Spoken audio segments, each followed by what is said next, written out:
Hi hello ಎಲ್ಲರಿಗೂ ನಮಸ್ಕಾರ. Welcome back to our YouTube channel. ಯಾರೆಲ್ಲ ವಿಡಿಯೋವನ್ನ ಸಬ್ಸ್ಕ್ರೈಬ್ ಮಾಡದೆ ನೋಡ್ತಾ ಇದ್ದೀರಾ ದಯವಿಟ್ಟು ಸಬ್ಸ್ಕ್ರೈಬ್ ಮಾಡ್ಕೊಳ್ಳಿ. ಇವೆಲ್ಲ GPSTR ಮತ್ತೆ HSTR ಮತ್ತೆ TETಗೆ ಸಂಬಂಧಿಸಿದಂತಹ ಇಂಪಾರ್ಟೆಂಟ್ ಕ್ಲಾಸಸ್ ಆಗಿರುತ್ತೆ. ಓಕೆ, ಇದಕ್ಕೆ ಮೊದಲನೇದಾಗಿ ಥಾರ್ನ್ಡೈಕ್ ರವರ ಪ್ರಯತ್ನ ಪ್ರಮಾದ ಕಲಿಕೆ ಬಗ್ಗೆ ನಾವು ನೋಡ್ತಾ ಹೋಗೋಣ. ನೋಡಿ, ಇವರ ಒಂದು ಥಾರ್ನ್ಡೈಕ್ ರವರು ಹೇಳಿದಂತಹ ಥಿಯರಿ ಯಾವುದು ಅಂತ ಹೇಳಿದ್ರೆ ದಟ್ ಇಸ್ ಪ್ರಯತ್ನ ಪ್ರಮಾದ ಕಲಿಕೆ ಅಂತ ಹೇಳ್ತೀವಿ. ಅಂದ್ರೆ ಏನು ನೋಡಿ, ಶೈಕ್ಷಣಿಕ ಮನಃಶಾಸ್ತ್ರದ ಜನಕ ಅಂತ ಹೇಳಿ ಥಾರ್ನ್ಡೈಕ್ ರವರನ್ನು ಕರೀತಾರೆ. ಯಾರನ್ನ? ಶೈಕ್ಷಣಿಕ ಮನಃಶಾಸ್ತ್ರದ ಜನಕ ಅಂತ ಹೇಳಿ ಥಾರ್ನ್ಡೈಕ್ ರವರನ್ನ ಕರೀತಾರೆ. ಇವರು ಪ್ರತಿಪಾದಿಸಿದಂತಹ ಸಿದ್ಧಾಂತವನ್ನ ನಾವು ಪ್ರಯತ್ನ ಪ್ರಮಾದ ಕಲಿಕೆ ಅಂತ ಹೇಳಿ ಕರಿತಾ ಹೋಗ್ತಾರೆ. ಇನ್ನು ಈ ಸಿದ್ಧಾಂತವನ್ನ ಸಂಬಂಧ ತತ್ವ ಸಿದ್ಧಾಂತ ಅಂತ ಕೂಡ ಕರೀತಾರೆ. ಸೊ ಪ್ರಯತ್ನ ಪ್ರಮಾದ ಕಲಿಕೆಯನ್ನ ಏನಂತ ಕರೀತಾರೆ? ಸಂಬಂಧ ತತ್ವ ಸಿದ್ಧಾಂತ ಅಂತ ಕೂಡ ಕರೀತಾರೆ. ಜೊತೆಗೆ ಥಾರ್ನ್ಡೈಕ್ ರವರ ಪ್ರಕಾರ ಪ್ರಚೋದನೆ ಮತ್ತು ಪ್ರತಿಕ್ರಿಯೆಗಳ ನಡುವಿನ ಸಂಬಂಧವನ್ನೇ ಕಲಿಕೆ ಅಂತ ಹೇಳಿ ಕರೀತಾರೆ. ಓಕೆ, ಥಾರ್ನ್ಡೈಕ್ ರವರ ಪ್ರಕಾರ ಪ್ರಚೋದನೆ, ಹಾಗಾದ್ರೆ ಥಾರ್ನ್ಡೈಕ್ ರವರ ಪ್ರಕಾರ ಪ್ರಚೋದನ ಮತ್ತು ಪ್ರತಿಕ್ರಿಯೆಗಳ ನಡುವಿನ ಸಂಬಂಧವೇ ಕಲಿಕೆ ಅಂತ ಹೇಳಿ ಹೇಳಿದ್ರು. ಕಲಿಕೆ ಉಂಟಾಗಬೇಕು ಅಂತ ಹೇಳಿದ್ರೆ ಪ್ರಚೋದನೆ ಇರಬೇಕು ಅಂತ ಹೇಳಿ ಥಾರ್ನ್ಡೈಕ್ ರವರು ಹೇಳ್ತಾರೆ. ಪ್ರಚೋದನೆಗೆ ಸೂಕ್ತ ಪ್ರತಿಕ್ರಿಯೆ ವ್ಯಕ್ತವಾದಾಗ ಮಾತ್ರ ಪ್ರತಿಕ್ರಿಯೆ ಮತ್ತು ಪ್ರಚೋದನೆಗಳ ನಡುವೆ ಒಂದು ಸಂಬಂಧ ಏರ್ಪಡುತ್ತೆ. ಓಕೆ, ಆಗ ಜೀವಿಯಲ್ಲಿ ಕಲಿಕೆ ಅನ್ನುವಂಥದ್ದು ಉಂಟಾಗುತ್ತೆ ಅಂತ ಹೇಳಿ ಥಾರ್ನ್ಡೈಕ್ ರವರು ಹೇಳ್ತಾರೆ. ಇಲ್ಲಿ ಪ್ರಚೋದನೆ ಮತ್ತೆ ಪ್ರತಿಕ್ರಿಯೆ ನಡುವೆ ಬಂಧವೇರ್ಪಡೋವರೆಗೂ ಕೂಡ ದೋಷ ಅನ್ನುವಂಥದ್ದು ಉಂಟಾಗ್ತಾನೆ ಇರುತ್ತೆ ಅಂತ ಇವರು ಜೊತೆಗೆ ಹೇಳ್ತಾರೆ. ಇನ್ನು ಬಂಧವೇರ್ಪಟ್ಟ ನಂತರ ಜೀವಿಯು ಆ ಪ್ರಚೋದನೆಗೆ ತಕ್ಷಣ ಪ್ರತಿಕ್ರಿಯೆ ಅಥವಾ ಪ್ರಕ್ರಿಯೆ ವ್ಯಕ್ತಪಡಿಸೋದು, ಮತ್ತೆ ಅವಾಗ ಮಾತ್ರ ಬಂಧ ಅನ್ನುವಂಥದ್ದು ತುಂಬಾ ಗಟ್ಟಿ ಆಗುತ್ತೆ, ಅವಾಗ ಕಲಿಕೆ ಅನ್ನುವಂಥದ್ದು ತುಂಬಾ ಸ್ಟ್ರಾಂಗ್ ಆಗುತ್ತೆ ಅಂತ ಹೇಳ್ತಾರೆ. ಇದು ನೋಡಿ ಸ್ಟಿಮುಲಸ್ ಅಂತ ಹೇಳ್ತೀವಿ. ಅಂದ್ರೇನು? ಪ್ರಚೋದನೆ ಅಂತ ಹೇಳಿ. ಇದೇನಿದು ರಿಯಾಕ್ಷನ್ ಅಂದ್ರೇನು? ಪ್ರತಿಕ್ರಿಯೆ. ಇದರ ನಡುವೆ ಸಂಬಂಧ ಏನು, ಬಂಧ, ಬಾಂಡ್ ಏನು ಏರ್ಪಟ್ಟಿದೆ ಅದನ್ನ ಇಲ್ಲಿ ತೋರಿಸಿದ್ದಾರೆ. ಇನ್ನು ಥಾರ್ನ್ಡೈಕ್ ಸಿದ್ಧಾಂತದ ಕಲಿಕಾ ನಿಯಮಗಳು ಯಾವ್ಯಾವು ಅಂತ ನೋಡೋದಾದ್ರೆ ಇವರು 3 ನಿಯಮವನ್ನ ಕೊಟ್ರು. ಮೊದಲನೇದು ಸಿದ್ಧತಾ ನಿಯಮ, ಇನ್ನೊಂದನೇದು ಅಭ್ಯಾಸದ ನಿಯಮ, ಇನ್ನು 3ನೇದು ಪರಿಣಾಮದ ನಿಯಮ. ಓಕೆ, ಸಿದ್ಧತೆಯ ನಿಯಮ, ಅಭ್ಯಾಸದ ನಿಯಮ ಮತ್ತೆ ಪರಿಣಾಮದ ನಿಯಮ. ಇವು ಥಾರ್ನ್ಡೈಕ್ ರವರು ಕೊಟ್ಟಂತಹ ಕಲಿಕಾ ನಿಯಮಗಳು. ಓಕೆ, ಸಿದ್ಧತಾ ನಿಯಮ, ಅಭ್ಯಾಸದ ನಿಯಮ, ಪರಿಣಾಮದ ನಿಯಮ. ಸಿದ್ಧತಾ ನಿಯಮ ಏನ್ ಹೇಳುತ್ತೆ?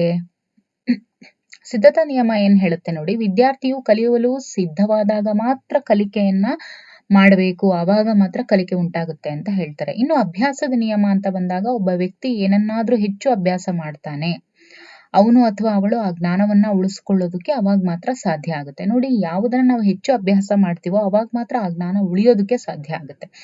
ಅಂದ್ರೆ ಜಾಸ್ತಿ ಪ್ರಾಕ್ಟೀಸ್ ಮಾಡಿದಷ್ಟು, ಅಂದ್ರೆ ಪ್ರಾಕ್ಟೀಸ್ ಮೇಕ್ಸ್ ಮ್ಯಾನ್ ಪರ್ಫೆಕ್ಟ್ ಅಂತ ಹೇಳ್ತಾರೆ. ನಾವು ಎಷ್ಟು ಅಭ್ಯಾಸ ಮಾಡ್ತೀವೋ ಅಷ್ಟು ಪರ್ಫೆಕ್ಟ್ ಆಗ್ತೀವಿ, ಹೌದಲ್ವಾ? ಹಾಗೆ ನಾವೆಷ್ಟು ಅಭ್ಯಾಸ ಮಾಡ್ತೀವೋ ಅಷ್ಟೇ ಜ್ಞಾನ ಅನ್ನುವಂಥದ್ದು ಉಳಿಯೋದಕ್ಕೆ ಸಾಧ್ಯ ಆಗುತ್ತೆ ಅಂತ. ಇನ್ನು ಪರಿಣಾಮದ ನಿಯಮ ಅಂತ ಹೇಳಿದಾಗ ಕಲಿಕೆಯು ಆಹ್ಲಾದಕರ ಅಥವಾ ತೃಪ್ತಿಕರ ಭಾವನೆಯೊಂದಿಗೆ ಸಂಬಂಧ ಹೊಂದಿದಾಗ ಅದು ಬಲಗೊಳ್ಳುತ್ತೆ. ಕಲಿಕೆಯು ಆಹ್ಲಾದಕರ ಅಥವಾ ತೃಪ್ತಿಕರ ಭಾವನೆಯೊಂದಿಗೆ ಸಂಬಂಧ ಹೊಂದಿದಾಗ ಮಾತ್ರ ಪರಿಣಾಮ ಕೂಡ ಬಲ ಆಗ್ತಾ ಹೋಗುತ್ತೆ ಅಂತ ಹೇಳಿ ಥಾರ್ನ್ಡೈಕ್ ರವರು ಹೇಳ್ತಾರೆ. ಇದಿಷ್ಟು ಥಾರ್ನ್ಡೈಕ್ ರವರ ಬಗ್ಗೆ. ಏನು? ಥಾರ್ನ್ಡೈಕ್ ರವರ ಪ್ರಯತ್ನ ಪ್ರಮಾದ ಕಲಿಕೆಯನ್ನ ಸಂಬಂಧ ತತ್ವ ಸಿದ್ಧಾಂತ ಅಂತ ಕೂಡ ಕರೀತಾರೆ.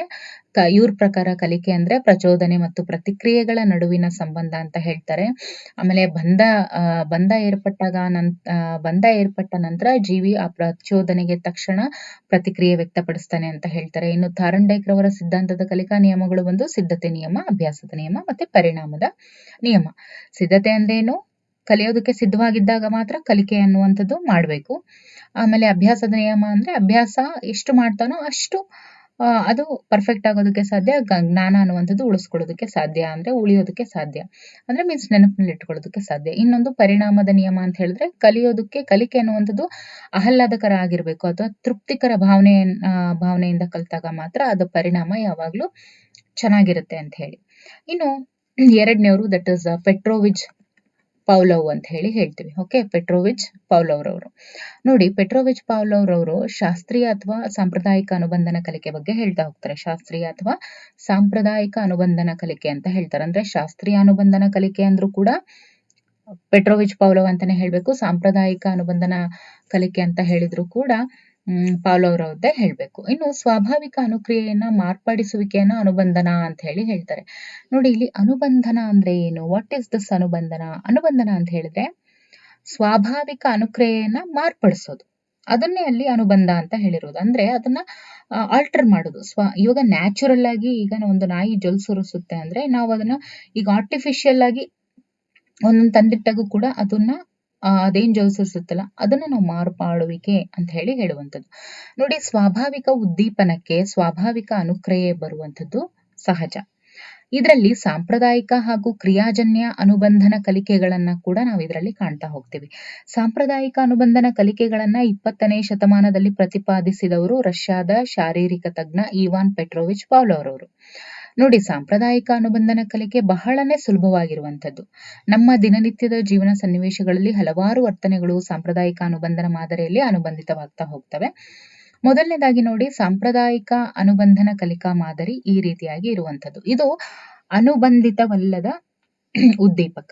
ಯಾವುದು ಇದು? ಅನುಬಂಧಿತವಲ್ಲದ ಉದ್ದೀಪಕ. ಅನುಬಂಧಿತವಲ್ಲದ ಉದ್ದೀಪಕ ಅಂತ ಹೇಳಿದ್ರೆ ದಟ್ ಇಸ್ ಅನ್ಕಂಡೀಷನ್ಡ್ ಸ್ಟಿಮ್ಯುಲಸ್ ಅಂತ ಹೇಳ್ತೀವಿ. ಏನು? Unconditioned stimulus. ಅದನ್ನೇ UCS ಅಂತ ಹೇಳೋದು. ಅಂದ್ರೆ ಏನು? Unconditioned stimulus. Okay, unconditioned stimulus. ಇನ್ನು ಅನುಬಂಧಿತವಲ್ಲದ ಅನುಕ್ರಿಯೆ ಅಂತ ಹೇಳಿದ್ರೆ ಇದು ಜೊಲ್ಲು ಸುರಿಸುವಿಕೆ, ಅದನ್ನ UCR ಅಂತ ಹೇಳ್ತಾರೆ.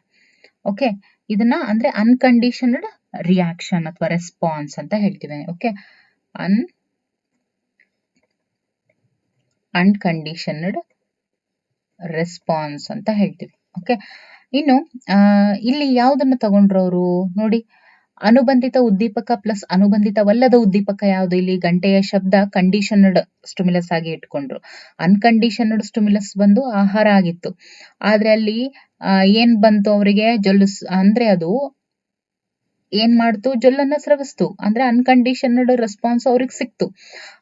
ಅಂದ್ರೆ ಆಹಾರ ಇಟ್ಕೊಂಡು ಗಂಟೆ ಶಬ್ದ ಬಾರಿಸಿದಾಗ ಅಲ್ಲಿ ನಾಯಿ ನನಗೆ ಆಹಾರ ಬರ್ತಾ ಇದೆ ಅಂತ ಹೇಳಿ ಕಾಯ್ತು. ಆದ್ರೆ ಅವರು ಗಂಟೆ ಶಬ್ದ ಬಡ್ದಂಗೆಲ್ಲಾನು ಅದು ಜೊಲ್ ಸುರಿಸೋದಕ್ಕೆ ಸ್ಟಾರ್ಟ್ ಮಾಡ್ತು ಅಂತ ಹೇಳಿದ್ರೆ ಅವ್ರೇನು ಆಹಾರ ಬರುತ್ತೆ ಅಂತ ಹೇಳಿ ಇದು ಮುಂಚೆನೆ ಜೊಲ್ ಸುರಿಸ್ಕೊಂಡು ಕಾಯ್ಕಂತ ನಿಲ್ಲುತ್ತೆ. ಯಾವುದು? ನಾಯಿ. ಹೌದಲ್ವಾ? ಅದನ್ನೇ ಅಂದ್ರೆ ಇವರು ಆಹಾರವನ್ನ ಮುಂದೆ ಇಟ್ಕೊಂಡು ಜೊಲ್ಲು ಸುರಿಸುವಿಕೆಯನ್ನ ಅಂದ್ರೆ ಸ್ರವಿಸುವಿಕೆಯನ್ನ ಪಡ್ಕೊಂಡ್ರು ಪೌಲೋವ್ ಅವರು. ಅದೇ ಅಂದ್ರೆ ಯಾವುದು? ಗಂಟೆಯ ಶಬ್ದ ಪ್ಲಸ್ ಆಹಾರ. ಆದ್ರೆ ಗಂಟೆಯ ಶಬ್ದ ಪ್ಲಸ್ ಆಹಾರ ಇದ್ರೂನು ಅದು ಜೊಲ್ಲು ಸ್ರವಿಸುವಿಕೆ ಉಂಟಾಯ್ತು. ಜೊತೆಗೆ ಬರೀ ಗಂಟೆ ಶಬ್ದ ಮಾಡಿದ್ರು ಕೂಡ ನಾಯಿ ಜೊಲ್ಲು ಸ್ರವಿಸುವಿಕೆ ಉಂಟಾಯ್ತು. ಹಾಗಂದ್ರೆ ಏನು? ಇದ್ರ ಅರ್ಥ ಏನು ಅಂದ್ರೆ ಅದು ಏನು? ಓಹೋ, ನನಗೆ ಆಹಾರ ಸಿಗುತ್ತೆ ಅಂತ ಹೇಳಿ ಸ್ರವಿಸ್ತು. ಇದನ್ನೇ ನಾವು ಆರ್ಟಿಫಿಷಿಯಲ್ ಸ್ಟಿಮ್ಯುಲಸ್ ಅಂತ ನಾವು ಕರಿತೀವಿ. ಅಥವಾ ಏನದು? ಅನ್ಕಂಡೀಷನ್ಡ್ ರೆಸ್ಪಾನ್ಸ್ ಅಂತ ಕೂಡ ನಾವು ಹೇಳ್ತೀವಿ. ನೋಡಿ, ಇಲ್ಲಿ ಸಾಂಪ್ರದಾಯಿಕ ಅನುಬಂಧನ ಕಲಿಕೆಯಲ್ಲಿ ಕಂಡುಬರುವಂತಹ ಕೆಲವು ಪ್ರಕ್ರಿಯೆಗಳು ಬಂದು ಒಂದು CS ಮತ್ತು UCS ಗಳ ಮಧ್ಯ ಸಮಯದ ಅಂತರ. ನೋಡಿ, ಇಲ್ಲಿ ಕಂಡೀಷನ್ಡ್ ಸ್ಟಿಮ್ಯುಲಸ್ ಮತ್ತೆ ಅನ್ಕಂಡೀಷನ್ಡ್ ಸ್ಟಿಮ್ಯುಲಸ್ ಏನಿದೆ ಇವುಗಳ ನಡುವಿನ ಅಂತರವನ್ನ ನಾವು ನೋಡ್ತೀವಿ. ಮತ್ತೆ ಏಕಕಾಲಿಕ ಅನುಬಂಧನವನ್ನು ಕೂಡ ನಾವು ನೋಡ್ತೀವಿ. ಜೊತೆಗೆ ಪ್ರಾಯೋಗಿಕ ಅಳಿವು ಕೂಡ ನಾವು ನೋಡ್ತೀವಿ. ಸ್ವತಃ ಸ್ಫೂರ್ತ ಚೇತರಿಕೆಯನ್ನು ನೋಡ್ತೀವಿ. ಜೊತೆಗೆ ಪ್ರತಿಬಂಧನ ಮತ್ತೆ ಸಾರ್ವತ್ರೀಕರಣವನ್ನು ಕೂಡ ನಾವು ನೋಡ್ತಾ ಹೋಗ್ತೀವಿ. ಓಕೆ, ಅಲ್ಲಿಗೆ ನಾವು ಥಾರ್ನ್ಡೈಕ್ ರವರ ಸಿದ್ಧಾಂತದ ಕಲಿಕಾ ನಿಯಮಗಳನ್ನ ನೋಡಿದ್ವಿ. ಜೊತೆಗೆ ಪೆಟ್ರೋವಿಚ್ ಪೌಲೋವ್ರದ್ದು ಕೂಡ ನಾವು ನೋಡಿದ್ವಿ. ಓಕೆ, ಇನ್ನು ಮುಂದಿನ ತರಗತಿಯಲ್ಲಿ ನಾವು ಬಂಡೂರಾರವ್ರದ ವೀಕ್ಷಣಾ ಕಲಿಕೆ ಬಗ್ಗೆ ತಿಳ್ಕೊಳ್ಳೋಣ.